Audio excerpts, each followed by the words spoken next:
everybody, this is Ostuni, and I forgot another one of my lights. There we go. And I wanted to start this video off by saying thank you to everyone who watched my video on the story of why I am a Hydroid main and how that happened. Shut up, Ortis, I'm trying to... Shut up! Shut up, Ortis. God diddly damn. But, the cool thing about that video is someone on Facebook recommended that I actually share the video with a Warframe YouTuber known as Tactical Potato. And I didn't know if he was being sarcastic or not, but I decided to call him on his bluff, and I decided to share it with him on Twitter, and apparently he liked the video. He liked the fact that he was interested in the fact that I actually made a Hydroid, and he thought my fashion frame was on point. So, fucking awesome. Thank you, Tactical Potato. That meant a lot, and I may actually be sharing this video with you too.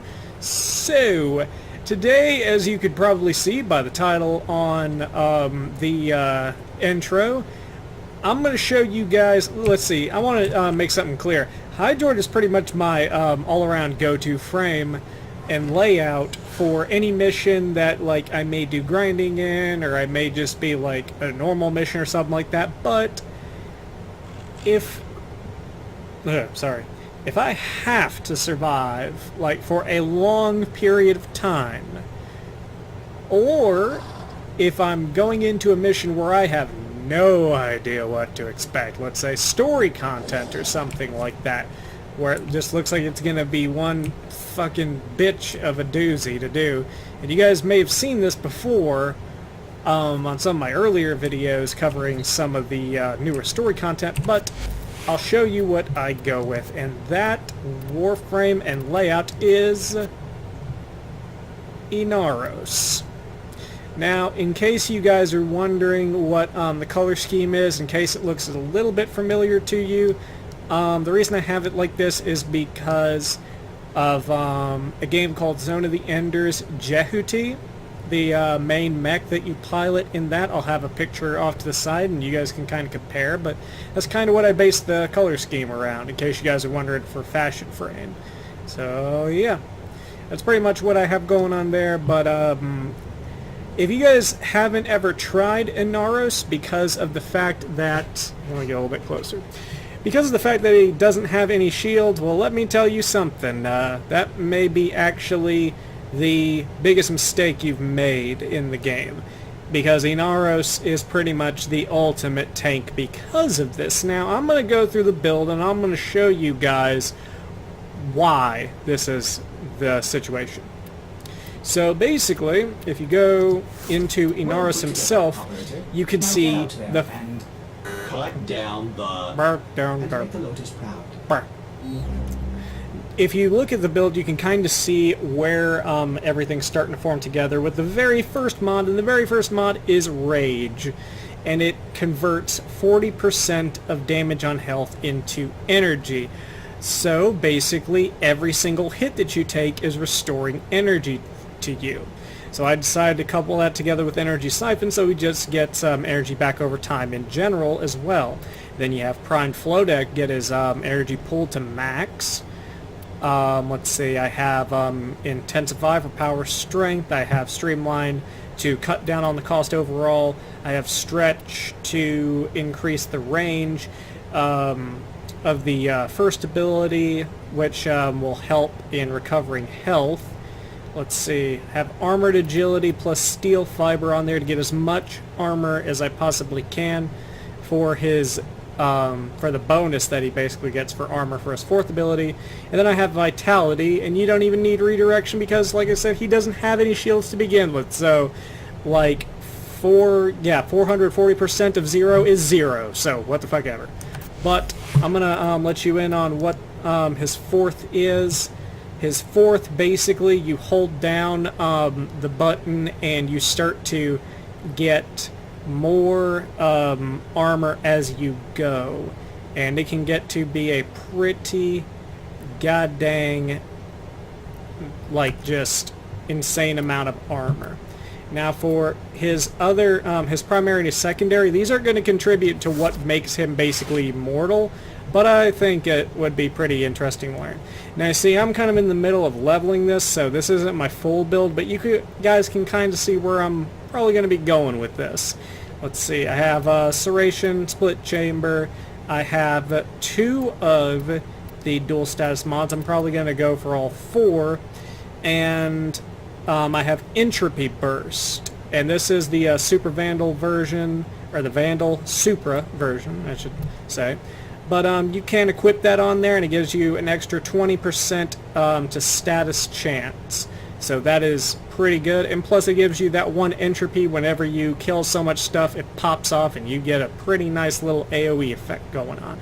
But another thing that I have that I do not have on quite yet that I would recommend for this weapon is Speed Trigger, because it takes a little bit for the weapon to wind up as far as fire rate, but Speed Trigger definitely remedies the situation. So that's for that. Let's see, the Cyanide Gamma Core, no particular reason but for this one. I just thought this would kind of make sense for someone that was basing on a futuristic mech, so that's pretty much why. Let's see, I decided to go with, let's see, I'm probably going to go for the 4th status mod, so by the time I'm done with that, he should have 100% status chance, which is pretty fucking awesome, I must say. Oh, that's odd. Okay, that's what I'm missing. So I'd need to get Hornet Strike on there, and I think I might... Ooh, I definitely need to do a little bit of moving around here. Let's see. Let's go ahead and get rid of... Let's see, Pistol Pestilence. We'll just get that on there for right now. But I will work on that on my own time. And the last thing is the melee weapon, and it doesn't have to be specifically the Vacor Sidon. But there is a mod that you want to get in order to complete my version of the build of Inaros, and probably a lot of people's build for Inaros, to be honest. I haven't looked for other people's builds, but I'm pretty sure this is how it basically goes. So, the key thing here is Life Strike. Now, here's the thing, is that you get that minus 140% channeling efficiency while you're doing it, but the thing is that you have Rage so that compensates for the energy that you're going to lose, because you're going to be in the thick of the fight most of the time, and you're going to be getting hit, and you're going to be getting energy back anyway, so it doesn't really matter. So, this is a quick way that you can kind of turn that big-ass fight into a way that you can just recover your health. Yes. Okay, so for everything else, pretty simple stuff. I have the primed pressure point. I have all 4 of the dual element mods, and it brings me up to 85% as far as status chance, which I think is pretty... I think it's worth it. I think it's worth it. Instead of doing like straight up damage, 85% is almost all the time. Primed Fury to get the speed up a little bit, and then Prime Reach for that range. I'm not sure how I really feel about Reach, to be honest, because I don't really see it working on some of these weapons. Like, I don't see like the trade-off. Like, honestly. Let's see. And I have Growls, and he's also sporting the Jehuti colors as well. And the reason I have Growls with me is the same reason I put him with Hydroid, and that's because he can turn me invisible whenever I don't want to fight at the moment. I can pop my 1 ability while I'm invisible, stun them, and then I can do finisher damage, which, if you do finisher damage while they're being affected by your first skill, you get bonus health back. So, I am going to try and find the hardest fucking thing I can to show you guys a little something. Let's see. Exterminate.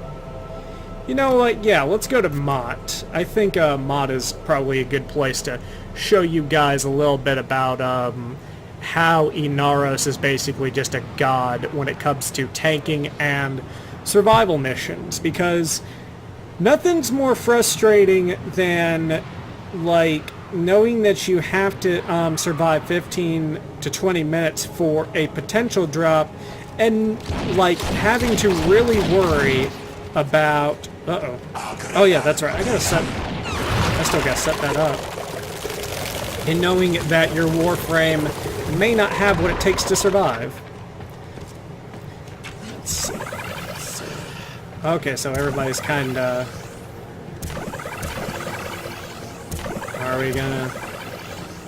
I'm ready, guys. Come on. Let's bring it. It's time to sling. If you want to jam. Come on it. Ooh, I need to get that signed down. Well, that's another reason I can start doing a certain series that I'm thinking of. I'm going for it. Fuck it. They've turned off critical life support systems. Someone's gonna be mad at me. But you know what? It ain't gonna be a thing, because I'm gonna fuck this. I'm gonna fuck everything up. Alright, so now I'm invisible. I'll show you how we get back health pretty quickly. Yep. And it's just as simple as that. Just go about your day. The only thing that you will really need to worry about is the nullifiers. The nullifiers will be your greatest enemy in this, because they will take... Ooh, is that... Oh no, that's ferrite. Oh, fucker. The nullifiers will take away your armor, and you'll have to armor back up. So as soon as you see one of those, make an effort to actually get rid of it. It'll okay, hold on. Looks like they aren't gonna let's do shit. Ooh. Yeah. Just gonna slice through all of them. Doesn't even fucking matter. Alright, cool. Yeah, so... Let's see. Try to think of some strategic commentary for this. The only thing is that, like, that I don't like about Inaros too much, and I'm kind of a hypocrite when it comes to this because I don't really do it with Hydroid either, is I can pretty much use just 2 abilities in this build and be happy. All I had to do is use 1 to stun people and get most of my health back in 1 fucking swing, or I have to armor up, in which I will never armor down.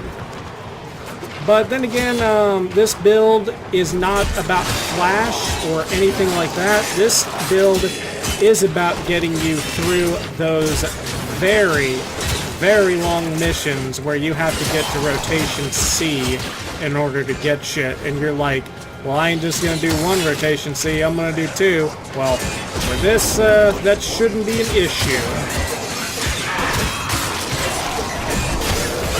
Oh, that's right. There is another reason that I actually picked a Kubro companion for this, is because of the skill Pack Leader, and I may get this wrong, but if I don't, I won't put a picture up on the side.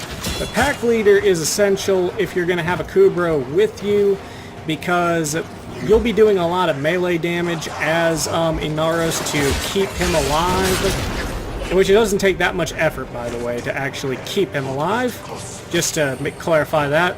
But you'll be doing a lot of melee damage, and Pack Leader gives some of that damage back to your Kubro. What the fuck? Let's see if I can go ahead and get you up, man. Oh yeah, that's right, that's our companion. But yeah, let me show you how some other stuff works real quick.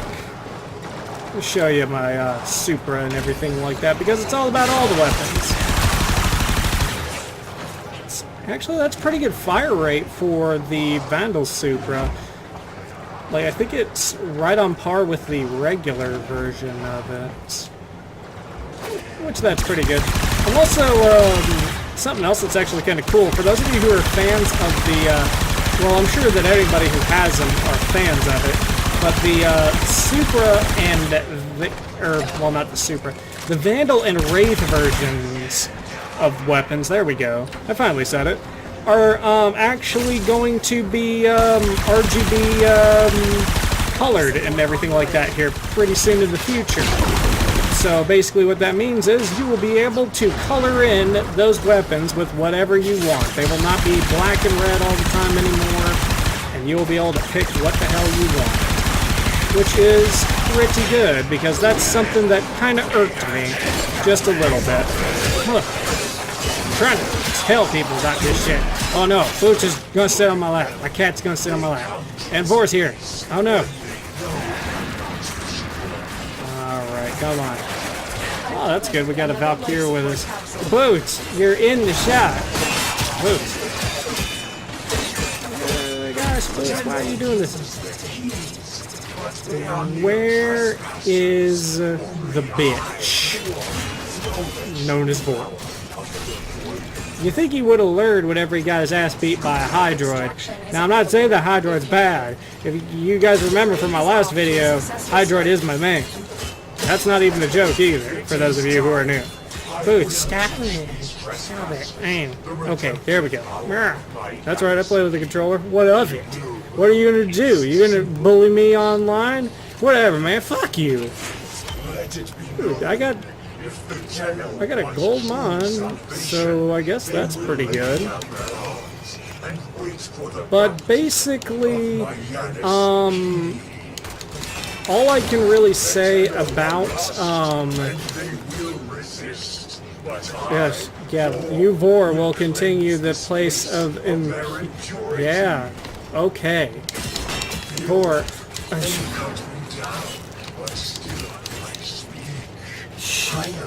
God, Vor, why won't you just stop talking? Nobody cares. You, like, are severely irrelevant now. Oh, pistol. Cool. Additional life support has arrived. But, yeah, there's not that much else to really say about this Inaros build. It's simple, it's effective, and it will get you through as much of a survival mission as you really want to get through. And like I said, the Kubro is not required to be to make the build successful, but it will give you that utility of being able to be invisible, pop your pocket sand, and get a lot of health back very quickly. Like, even more quickly than just channeling in the middle of a crowd and swinging your shit around. But basically, don't be afraid of a fight. Remember, keep an eye on your health, although it won't really go down too quickly. And you should be fine. But that's going to be it for this video. I'm going to finish this up on my own. I hope you guys enjoyed it. I hope you guys try this out for yourself if you've ever been curious about Inaros. Because he is a fun Warframe to play. He is a useful Warframe if you're trying to farm for certain prime parts or certain Warframe blueprints, which I'm gonna be trying to do at some fucking point. But yeah, overall pretty fun. But that's gonna be it for this episode. Thank you guys for watching. Don't forget to like, comment, and subscribe to know when the next episode is coming out. And question of the day. In addition to Inaros, there is another frame that has no health that you could say kind of... Oh, that's actually pretty convenient. Oh, and it got 2 Argon crystals. I wasn't even trying for that shit. Yeah! Always need Argon crystals. But, there's another Warframe that actually functions pretty similarly to Inaros in the fact that he doesn't have any health and he can make a pretty good tank. That Warframe is Nidus. So my question to you guys is, for the purpose of tanking, who do you prefer to actually use and why? Is it, or which of the pure health tanks do you like and why? Do you like to use Inaros, or do you like to use Nidus? So let me know which one you prefer in the comments. If you have reasoning behind it, definitely elaborate. If you have loadout tips for either one for other players, let me know. I may actually also do a video on Nidus at some point, although, wait a minute, I think I did, but I didn't do one that's like in-depth and everything like that. But thank you guys so much for watching. This is Ostuni, signing off. Yeah!